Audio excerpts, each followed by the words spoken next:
Good morning, मैं Aruna Bansal, government polytechnic college Jodhpur से।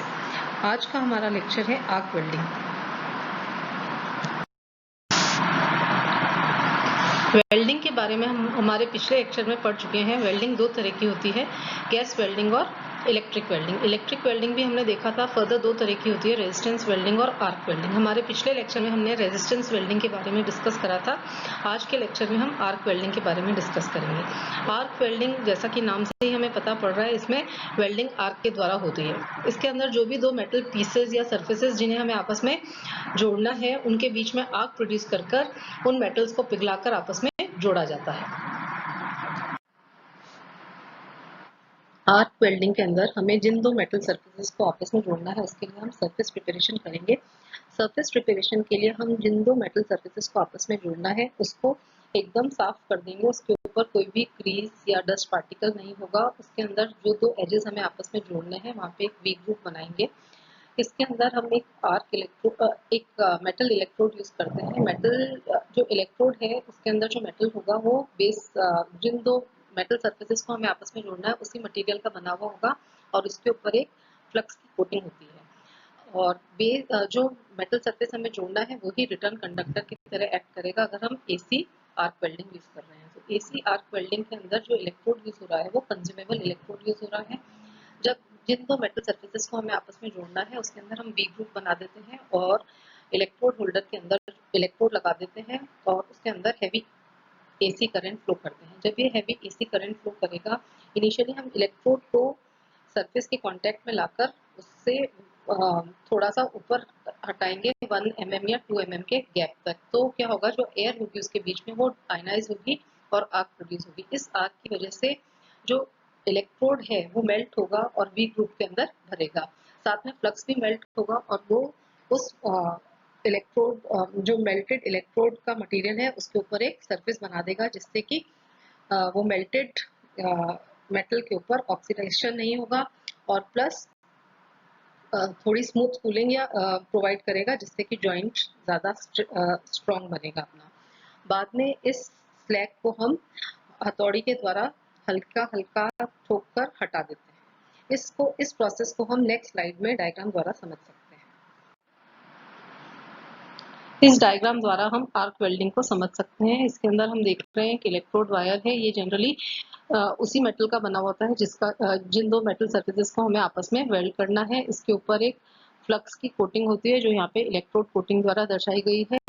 Cross sectional view के अंदर जो फर्म हैचिंग लाइंस हैं, उससे हम फर्म हैचिंग लाइंस द्वारा दो मेटल सर्फेसेस को दिखाया गया है।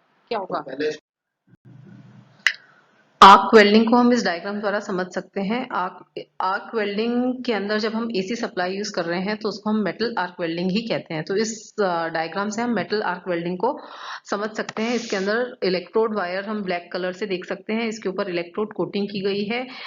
स्ट्रेट हैचिंग लाइंस द्वारा यहाँ पे मेटल सर्फेसेस जिनको वेल्ड करना है, वो शो हो रही हैं। जब हम इलेक्ट्रोड में से हैवी करंट फ्लो करेंगे, तो वो इलेक्ट्रोड जो है मेल्ट होकर वी ग्रूव के अंदर भरेगा। जब ये इलेक्ट्रोड मेल्ट होगा, तो साथ में इलेक्ट्रोड कोटिंग भी मेल्ट होगी। तो ये मोल्टेड इलेक्ट्रोड जो है वो क्रॉस लाइन द्वारा शो करा गया है। उसके ऊपर स्लैग के फॉर्म में इलेक्ट्रोड कोटिंग भी डिपॉजिट हो जाएगी। जो इलेक्ट्रोड कोटिंग है वो इलेक्ट्रोड बेस मेटल से हल्का होता है, इसलिए ये मेटल सरफेस के ऊपर डिपॉजिट हो जाएगा। और जब ये इलेक्ट्रोड कोटिंग मेल्ट होगी, तो साथ में इनर्ट गैस जनरेट होती है, जो कि इस आर्क को कवर कर लेती है, जिससे एयर जो है आर्क के अंदर जाकर मोल्टन मेटल को ऑक्सीडाइज नहीं करे, जिससे कि जॉइंट जो है वो वीक नहीं हो।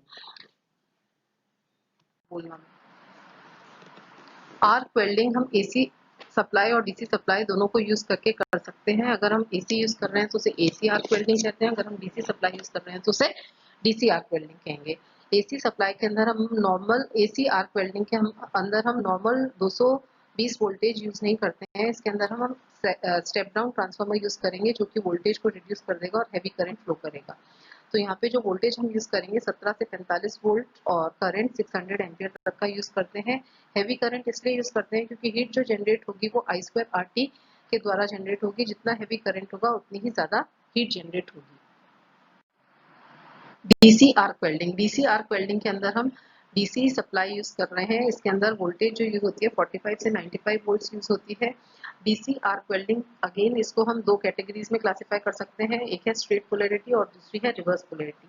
स्ट्रेट पोलैरिटी के अंदर बेस मेटल जो है वो पॉजिटिव होगा और इलेक्ट्रोड जो है वो नेगेटिव की तरह एक्ट करेगा, और रिवर्स पोलैरिटी में इलेक्ट्रोड पॉजिटिव होगा और बेस मेटल नेगेटिव की तरह एक्ट करेगा। जो भी पॉजिटिव सरफेस होगी उसके ऊपर 2/3 हीट जनरेट होगी और नेगेटिव के ऊपर 1/3 हीट जनरेट होगी इन डीसी आर्क वेल्डिंग। जबकि एसी आर्क वेल्डिंग के अंदर दोनों पर, इलेक्ट्रोड पर और बेस मेटल पर, इक्वल 50-50% हीट जनरेट होती है। कार्बन आर्क वेल्डिंग एक तरह की डीसी आर्क वेल्डिंग ही है।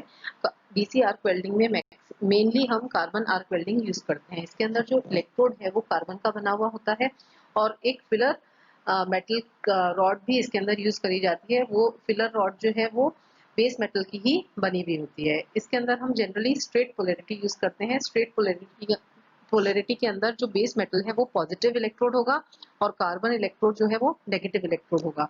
तो जब हम स्ट्रेट पोलैरिटी यूज कर रहे हैं तो यहाँ पे डीसी के अंदर हमने देखा कि जो भी हम पॉजिटिव इलेक्ट्रोड जिसको बनाएंगे उसके अंदर 2/3 हीट जनरेट होगी। तो यहाँ पे बेस मेटल में 2/3 हीट जनरेट होगी और वो जल्दी पिघलेगा as compared to carbon electrode. और ये इसलिए यूज करते हैं कि अगर कार्बन जो है मेल्ट होकर बेस मेटल के ऊपर गिरेगा तो उसके ऊपर जो लेयर बनेगी वो ब्रिटल होगी, जो कि हथौड़ी मारने से टूट जाएगी। इसलिए हम यहाँ पे कार्बन को नेगेटिव इलेक्ट्रोड बना रहे हैं और बेस को पॉजिटिव इलेक्ट्रोड बना रहे हैं।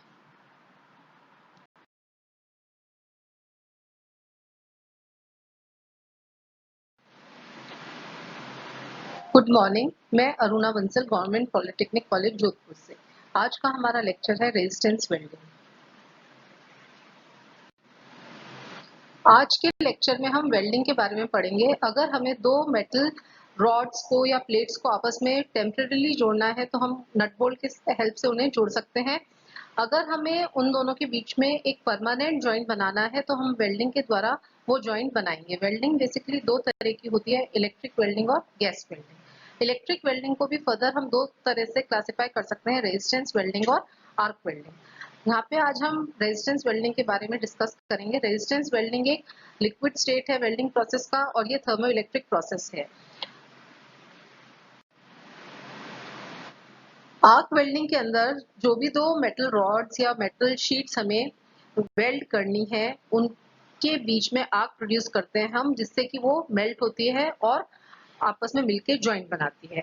रेजिस्टेंस वेल्डिंग के अंदर आर्क प्रोड्यूस नहीं होती है। इसके अंदर हम इलेक्ट्रिक करंट फ्लो करते हैं। जो भी दो मेटल शीट्स हमें जोड़नी है उनको आपस में पैरेलल रख के उन दोनों को दो इलेक्ट्रोड्स के बीच में हम रखते हैं, जो कि वेल्डिंग इलेक्ट्रोड्स कहलाते हैं। इन दोनों इलेक्ट्रोड्स के अक्रॉस लो वोल्टेज सप्लाई हम लगाते हैं और जब लो वोल्टेज सप्लाई हम लगा रहे हैं तो करंट फ्लो होगा from these electrodes through metal sheets, और इन शीट्स का जो कॉन्टेक्ट पॉइंट है वहां पे रेजिस्टेंस मैक्सिमम होगा। जब करंट उसमें से फ्लो होगा तो I2RT के द्वारा उसके अंदर हीट जनरेट होगी और इस हीट की वजह से मेटल शीट्स जो है मेल्ट होकर जॉइंट बनाएंगे। रेजिस्टेंस वेल्डिंग मेनली 4 टाइप्स की होती है, spot welding, seam welding, projection welding, flash butt welding. Spot welding, spot welding welding का सबसे आसान तरीका है। इस वेल्डिंग द्वारा बनाए गए जॉइंट की स्ट्रेंथ बहुत कम होती है। स्पॉट वेल्डिंग के अंदर दो कॉपर इलेक्ट्रोड्स होते हैं जिनके अक्रॉस हम low voltage high current supply देते हैं। इन दोनों इलेक्ट्रोड्स के बीच में जो दोनों मेटल शीट्स हमें वेल्ड करनी है वो रखी जाती हैं।